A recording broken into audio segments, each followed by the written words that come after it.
হাজারো জল্পনা কল্পনা শেষে মায়ের দোয়া ক্রিকেট বোর্ড থেকে কিন্তু অফিসিয়ালি 2024 সালের টি-20 বিশ্বকাপের জন্য স্কোয়াড ঘোষণা করা হয়ে গেছে, যেখানে অধিনায়কের দায়িত্ব পালন করবেন লর্ডস অ্যাসোসিয়েশনের সভাপতি নাজমুল হোসেন শান্ত, যার নিজেরই অন্যের অধিনায়কত্বে খেলার যোগ্যতা নাই, সেই নাকি আবার বাংলাদেশের অধিনায়ক হয়ে টি-20 বিশ্বকাপে যাচ্ছে। ভাই শান্ত যে কিনা মাঠে নেমে আউট হওয়ার জন্য হয়ে যান অশান্ত, যার কিন্তু টেম্বা বাবুমার থেকেও স্ট্রাইক রেট টি-20তে কম।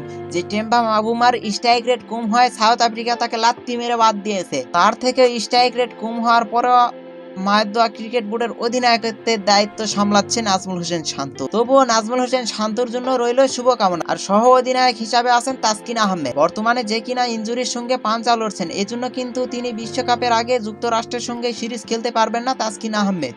তবুও তাসকিন আহমেদের জন্য শুভকামনা রইল, আশা করি তিনি বিশ্বকাপের আগেই ফিট হয়ে দলের সঙ্গে যুক্ত হবেন। টি-20 বিশ্বকাপের ওপেনিং ব্যাটসম্যান হিসাবে আছেন আমাদের ক্রিকেটের মোনালিসা খ্যাত ক্লাসিক্যাল ব্যাটার ক্লিন্টন দাস। তাছাড়া কিন্তু তার জন্য যে আয়োজনটা বিসিবি করছে ফর্মে ফিরানোর জন্য, তার জন্য জিম্বাবুকে এনে পাঁচটা ম্যাচ খেলাইলো, মনে করেন যে ব্যাটিং পিচে, তবুও ফর্মে ফিরতে পারলো না আমাদের ক্লিন্টন দাস। প্রথমে তো আমরা মনে করেছিলাম যে নান্নু কাক্কুর হয়তো কোনো ভিডিওর লিঙ্ক ছিল এই লিটন দাসের কাছে, এই জন্য তিনি অটো চয়েস ভাবে খেলেই যাচ্ছেন।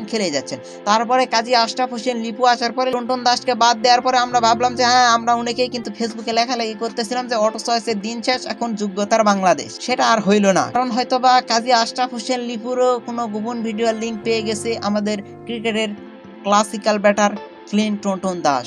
তাছাড়া যে অফ ফর্মে আছে তাকে তো ওপেনিং কেন, তাকে তো অন্য দলরা পানি টানার জন্য নিয়ে যাইতো না, সেখানে বাংলাদেশের ওপেনিং ব্যাটসম্যান হিসাবে তাকে নিয়ে যাইতেছে অটো চয়েস। যাই হোক, ক্লিন্টন দাসের কাছে ভিডিওর লিঙ্ক থাক আর যাই থাক, যেহেতু দলের সঙ্গে আছে এই জন্য তাকে শুভকামনা। আশা করব যে লিটন দাস এই বিশ্বকাপে আবারও নতুন কোনো চমক দেখাবে। আবার এদিকে কিন্তু বিশ্বকাপ দলে জায়গা করে নিয়েছেন হাতুড়ি ডাক্তারের সবচেয়ে প্রিয় ছাত্র সৌম্য সরকার, যাকে কিন্তু হাতুড়ি ওপেনিং এ খেলার জন্য সুযোগ দেন বারবার। যে কিনা পাড়ার খ্যাপ খেলা প্লেয়ার, সেই পেয়েছেন বিশ্বকাপে জাতীয় দলে জায়গা। এরতে কিন্তু আনন্দের কোনো সংবাদই হতে পারে না, যেহেতু তিনি দলের সঙ্গে আছেন, এই জন্য তাকে শুভকামনা।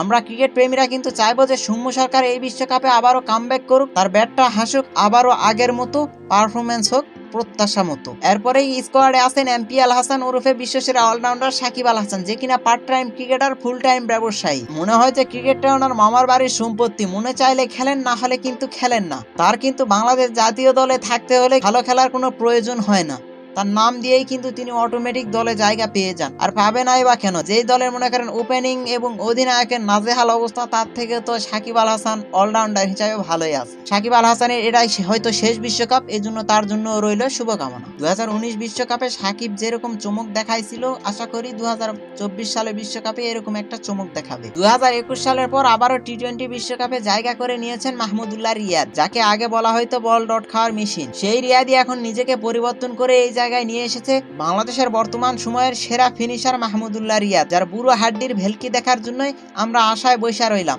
তার জন্য রইল শুভকামনা। তাছাড়া কিন্তু বিশ্বকাপ দলে আরো আছেন তাহিদ হৃদয়, তানজিদ তামিম, মোহাম্মদ আনভীর ইসলাম, জাকের আলী অনিক, মেহেদী হাসান, রিশাদ হোসেন, মোস্তাফিজুর রহমান এবং শরীফুল ইসলাম, তানজিদ হাসান সাকিব, সবার জন্যই রইল শুভকামনা। তবে মায়ের দোয়া ক্রিকেট বোর্ডের স্কোয়াড ঘোষণার পর সবচেয়ে অবাক করা বিষয় হচ্ছে যে 4 ম্যাচে 8 উইকেট নিয়েও কিন্তু মায়ের দোয়া ক্রিকেট বোর্ডের পছন্দের তালিকায় আসতে পারেনি সাইফুদ্দিন। এটা নিয়ে কিন্তু ক্রিকেট প্রেমীরা অনেকেই অনেক কথাই বলতেছেন। অনেকে বলতেছেন যদি লিটন দাস একটা লিঙ্ক সাইফুদ্দিনের কাছে পাঠাই দিত তাহলে অটো চয়েসে খেলতেন সাইফুদ্দিন। কেউ আবার বলতেছে যে মিরপুরে ধান খেতে যে বলার 4 ওভারে 55 রান দেয়, সে আবার জিম্বাবুর বিপক্ষে সে আর যাই হোক সেই ক্রিকেট খেলার যোগ্যতায় রাখে না। এদিকে আমার গার্লফ্রেন্ডের পছন্দের প্লেয়ার হচ্ছে তামিম ইকবাল, সাইফুদ্দিন, মেহেদী হাসান মিরাজ। তিনি বললেন যে যেই টিমে তামিম নাই সেই টিম মানি না।